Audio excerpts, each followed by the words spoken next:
Praise the lord. ఈరోజు మన లేఖన భాగము అపొస్తలుల కార్యములు 17వ అధ్యాయము 34 చదువుకుందాం. అయితే కొందరు మనుషులు అతన్ని హత్తుకొని విశ్వసించిరి.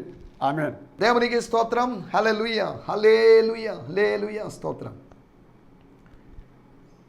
Gideon machine church GMC Shantinagar Nellore వారు ప్రజెంట్ చేస్తున్నటువంటి ఆయన హెచ్చవలసి ఉన్నది, హీ మస్ట్ ఇంక్రీజ్ అనేటువంటి అనుదిన కార్యక్రమానికి మీ అందరికీ, మీకు, మీ కుటుంబ సభ్యులకి, మీ బంధుమిత్రాదులకి, మీ స్నేహితులందరికీ ప్రత్యేకమైన ఆహ్వానం పలుకుతున్నాం. గిడియోన్ ఫెలోషిప్ ఇంటర్నేషనల్ GFI అనేటువంటి సహవాసం,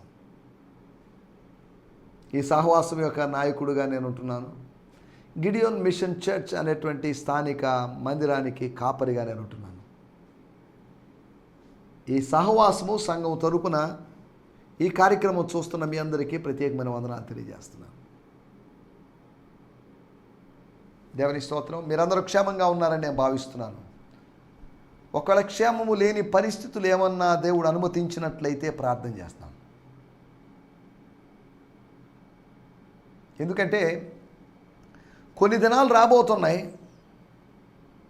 లూకాసు వార్త 21వ అధ్యాయంలో ఆ దినాలు వచ్చినప్పుడు ఆ దినాలు తక్కువ చేయబడతాయంట. అంటే అవి కుదించబడతాయి. ఎందుకు అంటే తక్కువ చేయబడకపోతే ఏ శరీరం నిలవడం కష్టం. స్తోత్రం. దేవుడు వాటిని తక్కువ చేశాడు, షార్టన్ చేశాడు అని రాయబడింది. మన జీవితంలో కూడా కష్టాల్ని, నష్టాల్ని ఆయన షార్ట్ చేస్తున్నాడు, తగ్గిస్తున్నాడు. దాని మోతాదు పెంచకుండా మోతాదును తగ్గిస్తున్నాడు. మనకు ఇవ్వాల్సిన డిసిప్లినరీ డోసును తగ్గిస్తున్నాడు, శిక్ష యొక్క మోతాదును తగ్గిస్తున్నాడు. దేవుని స్తోత్రం. హల్లెలూయా. మనం ఆలోచిస్తున్న విషయం, ఈ దినము దేవుడు మనకు సమయాన్ని అనుగ్రహించాడు. ఈ దినము దేవుడు మనల్ని సజీవులుగా ఉంచాడు. ఈ దినం మనం ఆయన పని ఏం చేయాలి? నిన్న చేశామా ఆయన అప్పగించిన పని? మొన్న చేశామా? పోయిన నెల చేశామా? పోయిన వారం చేశామా? పోయిన సంవత్సరం చేశామా? ఆయన పొడిగిస్తున్న ఆయుష్ను అనుభవిస్తూ ఆయన కోసం పని చేయకుండా ఉండడంలో అర్థం లేదు. నాకు ఇవన్నీ ఎవరిస్తున్నారు? ఈ ఇల్లు నాకు ఎవరిచ్చారు? బిడ్డలను ఎవరు ఇచ్చారు? కుటుంబాన్ని ఎవరు ఇచ్చారు? దీని అంతటినీ ఇచ్చినటువంటి వ్యక్తిని నేను మర్చిపోతే ఎలాగా? ఆయన పేరు జెహోవా జైరే, యెహోవా ఈరే, యెహోవా ప్రొవైడర్. చూచుకునేవాడు, పర్వతం మీద చూచుకునేవాడు, లోయలో చూసుకునేవాడు, మైదానంలో చూసుకునేవాడు, ఇంట్లో చూసుకునేవాడు, మందిరంలో చూసుకునేవాడు, ఎక్కడైనా చూసుకునేవాడు. He's provider.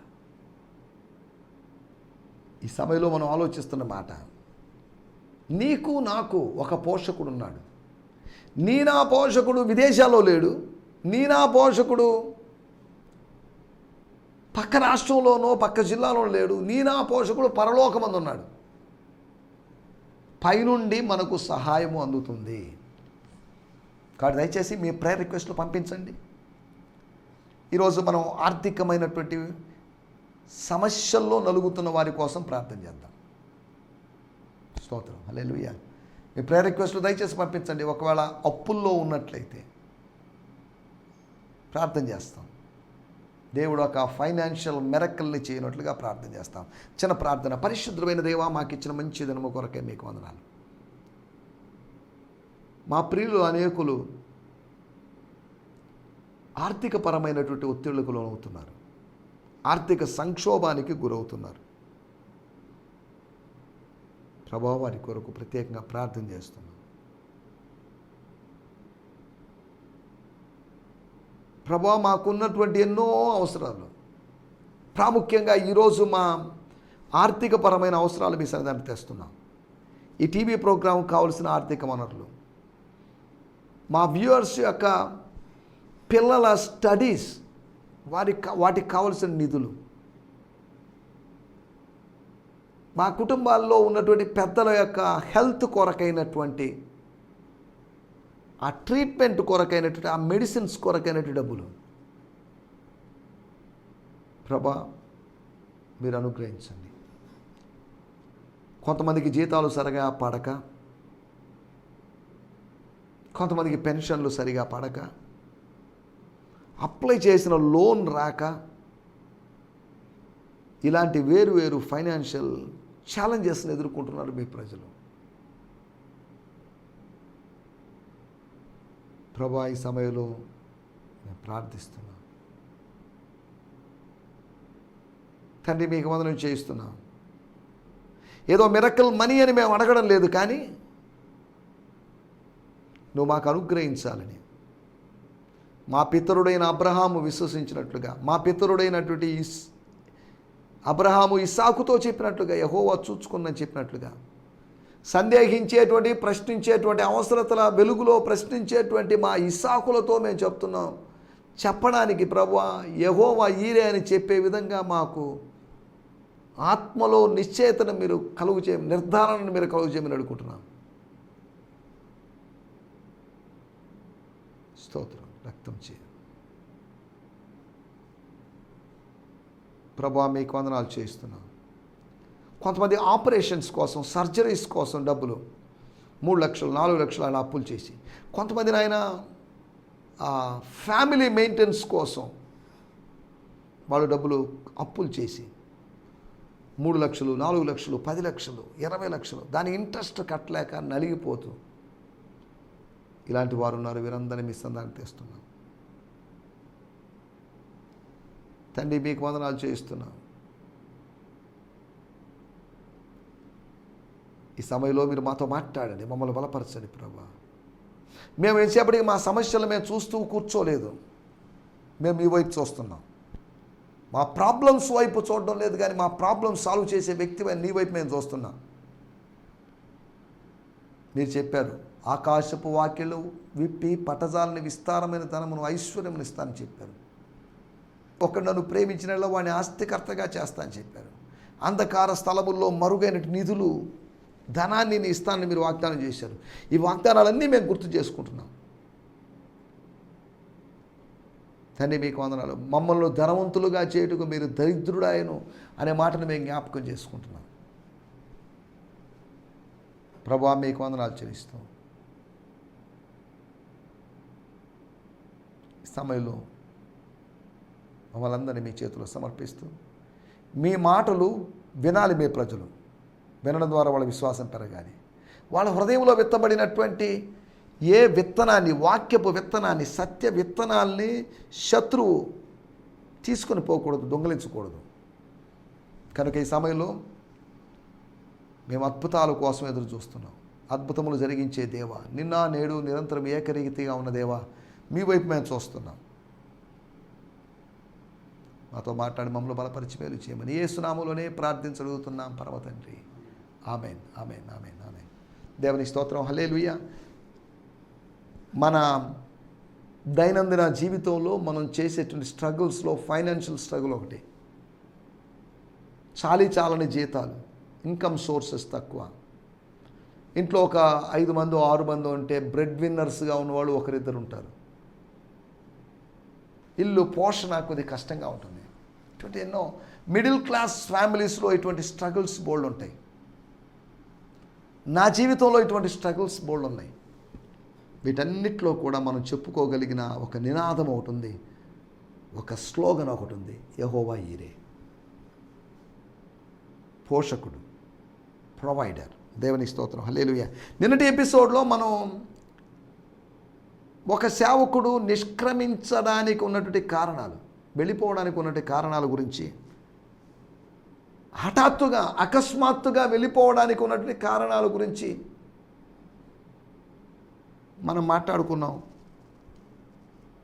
మేము మళ్ళీ విందు అంటే నేను మళ్ళీ ఉంటానో లేదో మరి తెలియదు, ఇప్పుడే చెప్పేసి పోతానని పౌలు అనలేకపోయాడు. అపహాస్యం చేయగానే ఆయన ఆగిపోయాడు. అపహాస్యం చేయగానే తన ప్రసంగాన్ని ఆపేశాడు. హలో సార్, అపహాస్యం చేసే సోదరులారా, నా మాటలు నేను అబద్ధం కాదు, నేను మళ్ళీ మీకు చెప్తున్నాను. ఇందా చెప్పిన మాటలు కొద్దిగా రిపీట్ చేసి చెప్తాను, లేకపోతే దాన్ని కొద్దిగా ఎక్స్ప్లెయిన్ చేసి చెప్తాను. మీరు అపహాస్యం చేయాల్సిన అవసరం లేదు. మీ అపహాస్యం కోసం కాదు నేను ఈ మాటలు చెప్పింది అని పౌలు గారు అక్కడేం మాట్లాడలేకపోయాడు. ఎందుకో మరి తను లిటిల్ బిట్ డిసప్పాయింట్ అయ్యి వెళ్ళిపోయినట్టుగా మనం చూస్తున్నాం. వెళ్ళిపోయినప్పటికీ ఆయన హత్తుకున్న వాళ్ళు, ఆయన విశ్వసించిన వాళ్ళు, ఆయన మాటలను బట్టి ఆయన ప్రసంగించిన దేవుని విశ్వసించిన వాళ్ళు ఉన్నారు. దేవుని స్తోత్రం. నిన్నటి మనము ఎపిసోడ్లో మనం ఆలోచించినట్టు విషయాలు, దేవుని స్తోత్రం, హల్లెలూయా. అపహాస్యాన్ని బట్టి నిష్క్రమణ జరగవచ్చని, అడ్డగించబడ్డాన్ని బట్టి ఊటే హిండ్రన్సెస్, అబ్స్టకిల్స్ కలుగు చేస్తుంటే మనము బుద్ధిరా బాబు, మీ దగ్గరే చెప్పాలనుకున్నాం, మీరు అంగీకరించలేదు, మేము అందుకని మా వస్త్రాలకు ఉన్నటువంటి ఒకళ్ళ ధూళి అంటకపోయినా దాన్ని విదిలించేసి మేము వెళ్ళిపోతున్నాం బాయ్. మేము అన్యజనుల దగ్గరికి let's go to the gentiles. వాళ్ళు బెస్ట్ అండి, ఈ యూదుల కన్నా లేకపోతే ఈ క్రైస్తవులు అనబడి వాళ్ళకన్నా they are better. Let us go to them, they need gospel అన్నట్టుగా వాళ్ళు వెళ్ళిపోయారు. తర్వాత అభిప్రాయం కుదరకపోవడాన్ని బట్టి పౌలు బర్నబాలు విడిపోయారు. కుదరదు బ్రదర్, మీ మేనలను తీసుకొని వెళ్ళిపో, నేను ఎవరో ఒకటి తీసుకొని వెళ్ళిపోతానులే. సైలస్ ఎలాగున్నాడు, ఇంకెవరిని దేవుడు ఇస్తాడో లేదో మరి తెలియదు నాకు. నీకు ఇద్దరే, నాకు మీరిద్దరే, మేము కూడా ఇద్దరమే కదా, లేదా ముగ్గురం అవుతామేమో, ఎంతమంది అవుతామో తెలీదు.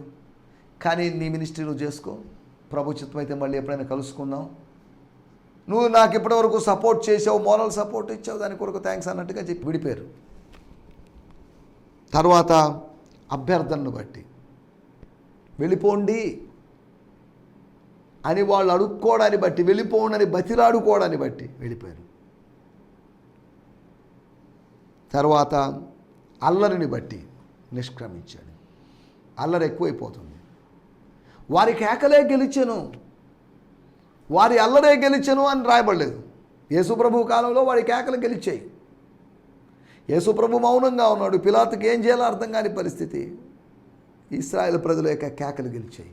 శత్రువు యొక్క కేకలు తాత్కాలికంగా గెలుస్తాయి, కానీ ఆత్మీయుడు వేసేటువంటి మౌన కేకలు, ఆత్మీయుడు ఆంతర్యములో నుంచి ఆత్మదేవునికి చేసేటువంటి ఆక్రందనలకి ఒకరోజు జవాబు వస్తుంది. దేవుని స్తోత్రం, హల్లెలూయా.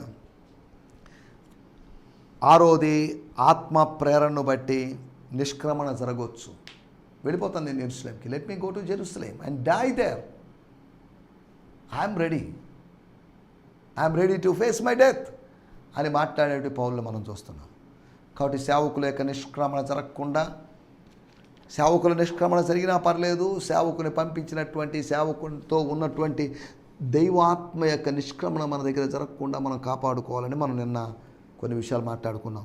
రండి, ఈ సమయంలో మన ధ్యానం నిమిత్తమై అపోస్తుల కార్యములు 17వ అధ్యాయము 34వ వచనం. స్తోత్రం. అపోస్తుల కార్యములు 17వ అధ్యాయంలోని లాస్ట్ మెసేజ్ ఇది. తర్వాత మనం 18వ అధ్యాయంలోకి వెళ్తాం.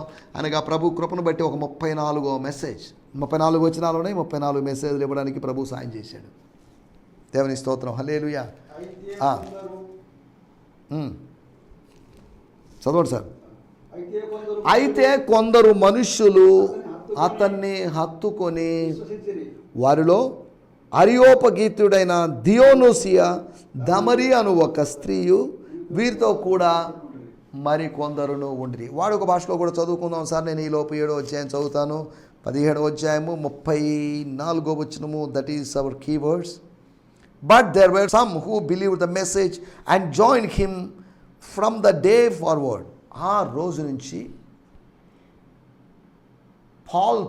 అపోస్తలుడైన పాల్తో జాయిన్ అయిన వాళ్ళు ఉన్నారు. Among them were Dionysius, a judge on leadership council. ఆ లీడర్షిప్ కౌన్సిల్లో జడ్జ్ అయినటువంటి వ్యక్తి అని, అనగా ఆరియోపేగస్ సభలోని వ్యక్తి, అనగా ఆ 30 మంది సభ్యుల సంఘంలోని వ్యక్తి. A judge on the leadership council, yet as translated from Aramaic according to the church historians, Eusebius Dionysius later became the bishop of Athens. ఇతను మెల్లగా ఎథెన్స్ యొక్క బిషప్గా మారాడు అని యూసేబియస్ హిస్టోరియా ఎక్లేషియా అనేటువంటి పుస్తకంలో, 3వ పుస్తకంలో రాసినట్టుగా మనకు చరిత్రలో రాయబడింది. అంటే ఈ వ్యక్తి అనగా దియోనూసియా అనేటువంటి వ్యక్తి, ఆ వ్యక్తి మారి ఒక నాయకత్వపు స్థానంలోకి వచ్చాడని చరిత్ర చెప్తుంది. తర్వాత రాయబడిన మాట, and a woman named Damaris, a Greek word can also mean wife. డెమరీ అంటే భార్య అని అర్థం. ఇక్కడ రాయబడింది indicating she was possibly the wife of Dionysius అనేటువంటి అతని భార్య అయి ఉండొచ్చు. Regardless she must have been a woman of high social standing to be included in the meeting of the leadership. అనగా నాయకత్వపు స్థానంలో ఉన్నటువంటి అతని భార్య అయి ఉండొచ్చు, వేరే స్త్రీ అయి ఉండొచ్చు. అనగా భార్యాభర్త ఇద్దరు నాయకత్వపు స్థానములో ఉన్నవాళ్ళు అయి ఉండొచ్చు అనేటువంటి అభిప్రాయాన్ని అక్కడ ఫుట్ నోట్స్లో రాయబడింది. సరే, మొదటి భాగాన్ని చదువుకుందాం. అనగా అపోస్తుల కార్యములు 17:34. అయితే కొందరు మనుష్యులు అతన్ని హత్తుకొని విశ్వసించిరి. కొందరంటే అందరూ అని కాదు అర్థం. అలాగని మెజారిటీ అని కాదు, మేబీ మైనారిటీ, తక్కువ మంది, కొందరు, ఫ్యూ పీపుల్, లెస్ పీపుల్. అయితే కొందరు మనుషులు అతన్ని హత్తుకొని విశ్వసించి. హత్తుకోవడానికి ఎక్కడున్నాడు అతను? అలాగుండగా పౌలు వారి మధ్య నుంచి వెళ్ళిపోయిన వాడిని ఎట్లా హత్తుకుంటాడు? స్తోత్రం. ఉన్నవాడిని హత్తుకోవడంలో అర్థం ఉంది, కానీ వెళ్ళిపోయిన వాడు వెళ్ళిపోయినట్టుగానే ఉన్నాడు, కానీ అతని స్పిరిట్, అతని ప్రెసెన్స్, అతని మెమరీస్ అక్కడ ఉన్నాయి. అతడు చేసిన ప్రసంగం అక్కడ ఉంది, అతడు జరిగించిన పరిచర్య అక్కడుంది. దేవుని స్తోత్రం, హల్లెలూయా. అతన్ని హత్తుకున్నారు. హత్తుకొని జీవించడం, హత్తుకొని విశ్వసించడం, హత్తుకొని జీవించినటువంటి హత్తుకొని జీవించినటువంటి రూతు. ముద్దు పెట్టుకొని వెళ్ళిపోయిన ఒక ఆమె ఉంది, కానీ హత్తుకొని జీవించిన ఆమె ఉంది. ఇక్కడ హత్తుకొని విశ్వసించినటువంటి ఒక వ్యక్తిని చూస్తున్నాం. దేవుని స్తోత్రం, హల్లెలూయా, స్తోత్రం. మనం ఇక్కడ ఆలోచిస్తున్న విషయాల్లోకి వచ్చేద్దాం. హత్తుకోవడం అనగా యాక్సెప్ట్ చేయడం, లిటరల్గా హత్తుకోవడం అని కాదు, అక్షరార్థంగా హత్తుకోవడం అని కాదు, అలాయ్ బలాయ్ అని కలుసుకున్నప్పుడు కౌగిలించుకోవడం గురించి కాదు, యాక్సెప్టింగ్, అంగీకరించడం. దేవుని స్తోత్రం, హల్లెలూయా. మనం ఇక్కడ ఆలోచిస్తుండే మాటలు, స్తోత్రం. 17:16. అపోస్తుల కార్యములు 17. వాళ్ళు ఎందుకు అతన్ని హత్తుకున్నారు? కొంతకాలంగా ఎథెన్స్లో ఉన్నాడు, కొంతకాలంగా ఎథెన్స్లో సింగిల్గా ఉన్నాడు పాల్, కానీ అతన్ని ఎందుకు ప్రజలు హత్తుకున్నారు అనే దాని గురించి మనం 4 కారణాలు ఆలోచించబోతున్నాం. నంబర్ 1, 17:16. పౌలు ఏథెన్సులో వారెవరూ కనిపెట్టుకొని ఉండగా ఆ పట్టణం విగ్రహంతో నిండి చూసినందున అతని ఆత్మ పరితాపం పట్టలేకపోయాను. దేవుని స్తోత్రం, హల్లెలూయా. అతని ఆత్మ పరితాపం పట్టలేకపోయింది. కారణం ఏంటి? రీజన్. దాని గురించి మనం మాట్లాడుకున్నాం. మనం ఆలోచించే విషయం ఏంటంటే అతన్ని ఎందుకు హత్తుకున్నారు? అతని పరితాపాన్ని బట్టి, అతని యొక్క ఆత్మలో కలిగిన మూమెంట్ను బట్టి, అతని ఆత్మలో ఉన్న వేదనను బట్టి, అతని బర్డన్ను బట్టి, అతని ఇన్నర్ లైఫ్ను బట్టి, ఇన్నర్ లైఫ్ యొక్క ఇంపల్సెస్ను బట్టి. దేవుని స్తోత్రం, హల్లెలూయా. మనం ఆలోచిస్తున్నట్టు మాట, ఒకటి అతని పరితాపాన్ని పట్టుకొని, అతని బర్డన్ని బట్టి అతన్ని హత్తుకున్నారు. అతన్ని అబ్జర్వ్ చేస్తున్నారు. ప్రజలు మనల్ని అబ్జర్వ్ చేస్తారు. వీఆర్ ద 5th గాస్పల్ అనే ఒక దైవజనుడు ఉన్నాడు. మనం 5వ సువార్త. మత్తయి, మార్కు, లూకా, యోహాను, ఈ 4 సువార్తలు ఉన్నాయి. ఈ సువార్తలు ఎవరు చదువుతారో లేదో మరి మనకు తెలియదు, కానీ 5వ సువార్త మనల్ని చదువుతారు, మనల్ని గమనిస్తారు. ఎక్కడికి వెళ్తున్నారు, ఏం చేస్తున్నారు, ఎలా మాట్లాడుతున్నారు, ఎవరితో మాట్లాడుతున్నారు, ఇవన్నీ ప్రజలు అబ్జర్వ్ చేస్తారు. అబ్జర్వ్ చేసి ఒకరోజు చెప్తారు, అతను మంచి వ్యక్తి అండి, ఆ మంచి వ్యక్తి అండి, షీఈస్ గుడ్, అని చెప్తారు. సరే, దేవుని స్తోత్రం, హల్లెలూయా. ఒకటి, అతని యొక్క పరితాపాన్ని బట్టి ప్రజలు అతన్ని హత్తుకొని ఉండొచ్చు. రెండో విషయం నేను మీకు జ్ఞాపకం చేస్తాను. 17వ అధ్యాయము 17వ వచనం. కాబట్టి ఒకటి, సమాజ మందిరముల్లో యూదులతోనూ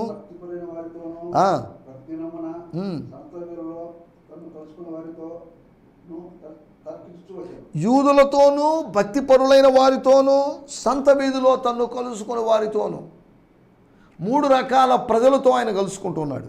3 రకాల ప్రజలతో ఆయన తర్కిస్తూ ఉన్నాడు.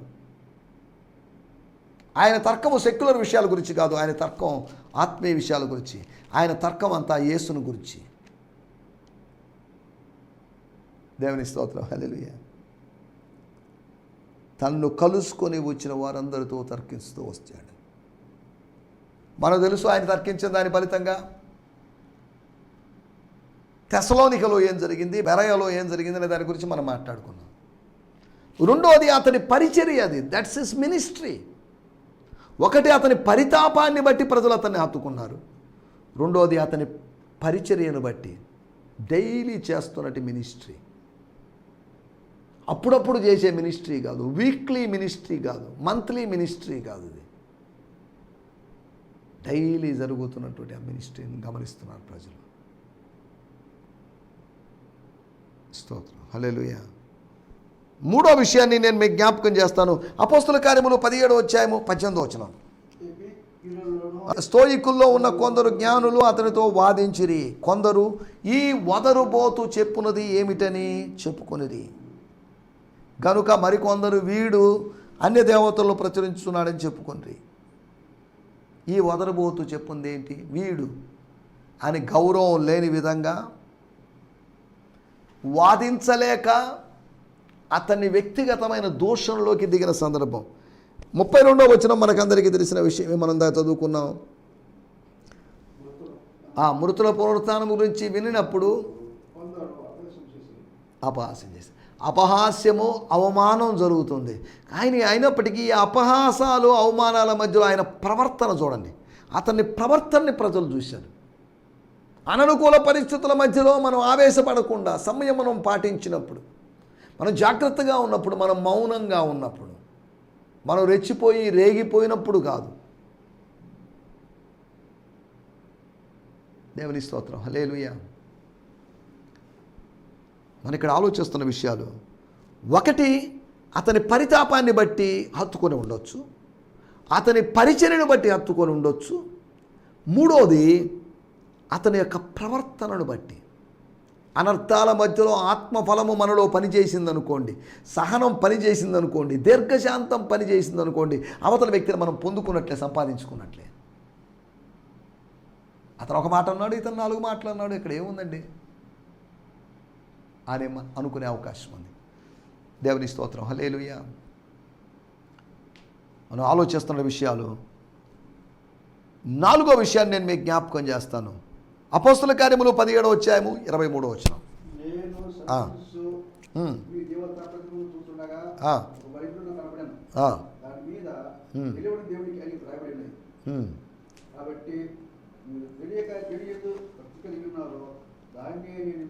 దానినే నేను మీకు ప్రచురం చేస్తున్నాను. ఐఎమ్ డూయింగ్ సమ్ ప్రచారం, I'm doing some preaching declarations. 4వ విషయము, అతని ప్రచారాన్ని బట్టి ప్రజలు అతన్ని హత్తుకొని ఉండొచ్చు. చూడండి, 4 కారణాలను బట్టి ప్రజలు మనల్ని హత్తుకునే అవకాశం ఉంది. 4 కారణాలను బట్టి సేవకుని హత్తుకునే అవకాశం ఉంది. కానీ వేరు వేరు కారణాలను బట్టి ఈరోజు హత్తుకుంటున్నారు, అది వేరే విషయం. ఒకటి, పరితాపాన్ని బట్టి హత్తుకునేటువంటి అవకాశం ఉంది. నెంబర్ 2, పరిచర్యను బట్టి హత్తుకునేటువంటి అవకాశం ఉంది. మనం చేస్తున్నటువంటి డైలీ మినిస్ట్రీ, నాన్ స్టాప్ మినిస్ట్రీని బట్టి ప్రజలు అట్రాక్ట్ అవుతారు. మూడోది, ప్రవర్తనను బట్టి. ప్రతికూల పరిస్థితుల మధ్యలో మన ప్రతిస్పందనలు చూస్తారు ప్రజలు. అనే పరిస్థితుల మధ్యలో కామ్గా ఉన్నాడండి, కూల్గా ఉన్నాడండి. నువ్వు కూల్గా ఉంటే అవతల వ్యక్తి ఫూల్ అయిపోతాడు.